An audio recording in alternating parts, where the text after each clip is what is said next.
NCRB డేటాపై yellow media వక్రీకరణ చేసిందన్నారు మాజీ ఎమ్మెల్యే కైలి అనిల్ కుమార్. రైతుల ఆత్మహత్యలపై తప్పుడు ప్రచారాలు చేస్తున్నారని మండిపడ్డారు. చంద్రబాబు హయాంలో బలవన్మరణాలకు పాల్పడ్డ రైతులకు తమ ప్రభుత్వంలోనే పరిహారం ఇచ్చామని గుర్తు చేశారు. ఎల్లో మీడియా ఈరోజు కొన్ని డైవర్షన్ పాలిటిక్స్ చేయడానికి తెరదీశారు.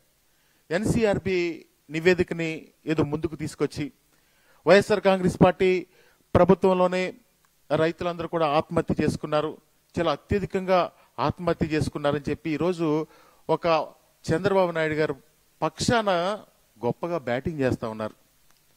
ఈ ఎల్లో మీడియా సోదరులు కూడా ఆ రోజు చంద్రబాబు నాయుడు గారు 2014-2019 సంవత్సరంలో రైతులు ఆత్మహత్య చేసుకుంటే మీరు అసెంబ్లీలో స్వయంగా ఏదో మద్యం తాగో లేకపోతే ఇతరితర కారణాలతో చనిపోయారని చెప్పి మీరు తప్పించుకున్న మాట వాస్తవం కాదా అని చెప్పి నేను చంద్రబాబు నాయుడు గారిని అడుగుతా ఉన్నాను.